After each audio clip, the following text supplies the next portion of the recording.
পবিত্র নগরী মক্কায় একটি মাসাজ সেন্টারে অনৈতিক কর্মকাণ্ডে লিপ্ত থাকার অভিযোগে ৫ প্রবাসীকে গ্রেফতার করেছে স্থানীয় পুলিশ। মক্কার বিভিন্ন দপ্তরের সমন্বয়ে পরিচালিত বিশেষ অভিযানের মাধ্যমে তাদের আটক করা হয়। গ্রেফতারকৃতদের বিরুদ্ধে প্রয়োজনীয় আইনি ব্যবস্থা গ্রহণ শেষে ইতিমধ্যে পাবলিক প্রসিকিউশনের কাছে হস্তান্তর করা হয়েছে। পবিত্র ভূমির মর্যাদা রক্ষা এবং জনসাধারণের নৈতিক নিরাপত্তা নিশ্চিত করতে সৌদি প্রশাসন এই পদক্ষেপ নিয়েছে। সংশ্লিষ্ট কর্তৃপক্ষের বরাতে সৌদি গেজেট জানিয়েছে, ওই মাসাজ সেন্টারটি মিউনিসিপাল আইন লঙ্ঘন করে অনৈতিক কার্যক্রম পরিচালনা করছিল। এই অপরাধের দায়ে মক্কা মেয়রালিটি সংশ্লিষ্ট প্রতিষ্ঠানের বিরুদ্ধেও কঠোর শাস্তিমূলক ব্যবস্থা গ্রহণের প্রক্রিয়া শুরু করেছে।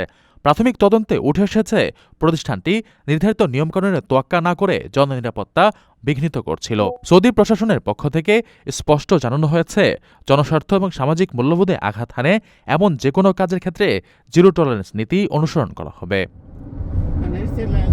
এই ঘটনার প্রেক্ষাপটে প্রবাসীদের জন্য কঠোর সতর্কবার্তা জারি করা হয়েছে। সৌদি আরবে বসবাসরত সকল ভিনদেশী নাগরিককে স্থানীয় আইন, ধর্মীয় অনুশাসন এবং সামাজিক শিষ্টাচার মেনে চলার জন্য পুনরায় নির্দেশ দেওয়া হয়েছে। জননিরাপত্তা নিশ্চিত করতে এবং এই ধরনের অপরাধ নির্মূল করতে প্রশাসনের পক্ষ থেকে নিয়মিত নজরদারি ও আকস্মিক অভিযান অব্যাহত থাকবে বলেও জানানো হয়েছে। আপনার স্বপ্নগুলো আকাশ ছুবে প্রবাসীর হেলিকপ্টারের মাধ্যমে। বিয়ে, জন্মদিন অথবা যে কোনো বিশেষ প্রয়োজনে হেলিকপ্টার ভাড়া করতে যোগাযোগ করুন স্ক্রিনে দেয়া নাম্বারে। প্রবাসীর হেলিকপ্টার, নিরাপদ ও সাশ্রয়ী বাহনের বিশ্বস্ত নাম।